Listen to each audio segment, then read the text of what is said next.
혹시 시끄러운 공장에서 일하시나요?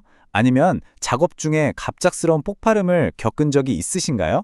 요즘 들어 귀가 잘 안 들리거나 삐 하는 소리가 계속 들린다면 어쩌면 여러분의 직업이 소중한 청력을 서서히 앗아가고 있는지도 모릅니다. 그래서 준비했습니다. 업무 때문에 청력을 잃었을 때 어떻게 정당한 보상을 받을 수 있는지 여러분이 꼭 알아야 할 권리에 대해 지금부터 하나하나 자세히 알려드릴게요. 오늘 우리가 함께 알아볼 내용들입니다. 먼저 이게 왜 보이지 않는 산업재해라고 불리는지부터 시작해서요. 어떨 때 보상을 받을 수 있는지, 그리고 제일 중요한 청력 검사는 또 어떻게 하는지 살펴볼 겁니다. 마지막에는요. 정말 딱 1대 11 차이가 얼마나 큰 결과를 낳는지 실제 사례를 보면서 그 중요성을 제대로 느껴보겠습니다. 자, 첫 번째 이야기부터 시작해볼까요? 바로 보이지 않는 산업재해에 대한 건데요. 이게 팔다리가 부러지는 것처럼 눈에 확 띄는 게 아니잖아요. 하지만 그 상처는 평생 갈 수가 있다는 거죠. 근데 여기서 정말 중요한 게 뭐냐면요. 다른 부상과 달리 한 번 망가진 청력은 현대의학으로도 되돌리기가 거의 불가능하다는 거예요.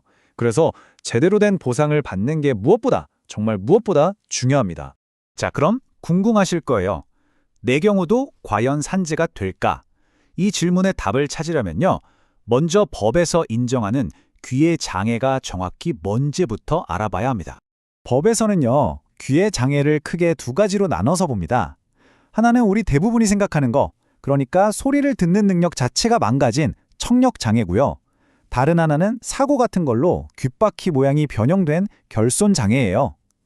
우리가 오늘 집중해서 볼 건 대부분의 경우에 해당하는 바로 이 청력 장애입니다. 자, 여기서 정말 많은 분들이 물어보시는 질문이 하나 있죠. 꼭 양쪽 귀가 다 안 좋아야만 보상을 받을 수 있는 건가요? 한쪽만 다쳤으면 어떻게 되죠? 결론부터 말씀드리면 전혀 그렇지 않습니다. 한쪽 귀만 손상됐더라도 그 정도에 따라서 당연히 보상 대상이 되고요. 9급에서 14급까지 장애 등급을 받을 수 있습니다. 이거 정말 중요한 거니까요. 꼭 기억해 두세요. 자, 이제부터가 정말 중요합니다. 산재 신청에서 성공하느냐 마느냐를 가르는 가장 결정적인 단계라고 할 수 있거든요. 바로 여러분의 상태를 객관적으로 증명해줄 의학적 검사 이야기입니다. 이 보상의 핵심 증거가 되는 게 바로 수능 청력 검사라는 건데요. 이게 왜 중요하냐면 그냥 내가 귀가 잘 안 들려요 라고 말하는 것만으로는 충분하지 않기 때문이에요. 오직 이 객관적인 검사 결과만이 여러분의 주장을 확실하게 뒷받침해 줄 수 있는 거죠. 근데 이 검사 과정이요. 생각보다 꽤 까다롭습니다. 보통 일주일 정도 간격을 두고 총 3번을 측정하는데 여기서 정말 중요하면서도 어쩌면 가장 불합리하게 느껴질 수 있는 규칙이 하나 있어요. 뭐냐면 3번의 결과 중에 가장 안 좋게 나온 게 아니라 반대로 가장 좋게 나온 결과를 기준으로 삼는다는 겁니다. 그래서 이 숫자 3이 정말 중요한 겁니다. 3번의 검사에서 모두 일관되게 이 사람 청력이 정말 안 좋구나 하는 결과가 나와야만 제대로 된 등급을 기대할 수 있다는 거죠. 만약에 단 한 번이라도 결과가 조금이라도 좋게 나와버리면 전체 보상 등급이 확 하고 낮아질 수 있다는 뜻이거든요. 자, 그럼 이렇게 까다롭게 받은 검사 결과가 실제 보상과는 어떻게 연결되는 걸까요? 지금부터 그 장애 등급의 비밀을 하나하나 파헤쳐 보겠습니다. 이 등급을 좀 쉽게 이해하시려면 다른 신체 부위랑 비교해 보는 게 제일 빨라요. 예를 들어서 두 눈의 시력을 완전히 잃으면 최고 등급인 1급을 받거든요.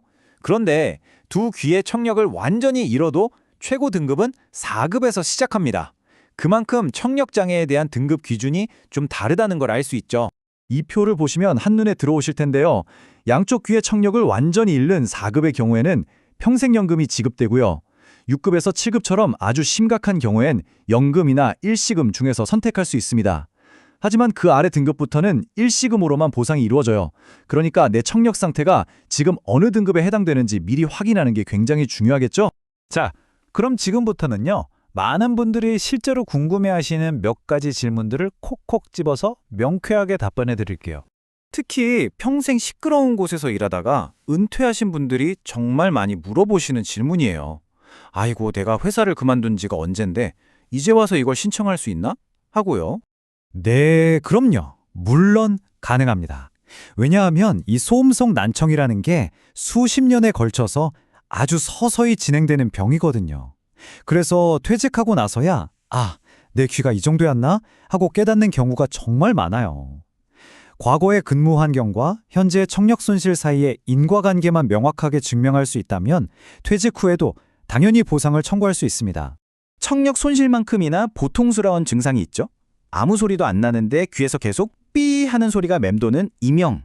이거 정말 괴롭거든요. 과연 이 이명도 보상을 받을 수 있을까요? 네, 임명도 보상 대상이 될 수 있습니다. 다만 임명 하나만으로는 높은 등급을 받기는 좀 어렵고요. 보통은 난청이랑 같이 발생했다는 걸 의학적으로 증명해야 12급에서 14급 사이의 보상을 기대해 볼 수 있습니다. 자, 이제 마지막 순서입니다. 지금까지 제가 설명드린 이 모든 것들이 왜 그렇게 중요한지, 정말 딱 1데시벨의 작은 차이가 한 사람의 인생을 어떻게 바꿀 수 있는지 실제 사례를 통해서 아주 생생하게 보여드리겠습니다. 여기 30년 넘게 공장에서 정말 땀 흘려 일한 한 노동자가 계셨습니다. 심각한 난청으로 엄청난 고통을 겪고 계셨죠? 그런데 단 한 번의 검사 결과가 기준보다 아주 살짝 좁게 나왔다는 그 이유 하나만으로 가장 낮은 14급 판정을 받은 겁니다. 하지만 이분 포기하지 않으셨어요. 소송을 걸었고 결국 1심에서 이기셨습니다. 이 사례가 우리에게 보여주는 건 명확합니다. 아주 작은 그 차이가 얼마나 거대한 불공정을 낳을 수 있는지를요. 그러니까 이 사례가 우리에게 주는 교훈은 딱 하나입니다. 정말 스쳐 지나갈 수 있는 그 단 몇 데시벨의 작은 차이가 여러분이 받을 보상 등급을 말 그대로 하늘과 땅 차이로 바꿔놓을 수 있다는 거죠. 그렇기 때문에 철저하고 또 일관된 객관적인 증거를 준비하는 게 다른 무엇보다도 중요합니다. 그래서 마지막으로 여러분 자신에게 이 질문을 한번 던져보셨으면 좋겠습니다. 만약 정말 싸워야 하는 순간이 온다면 내가 가진 증거는 나의 고통을 증명할 만큼 충분히 강력한가요?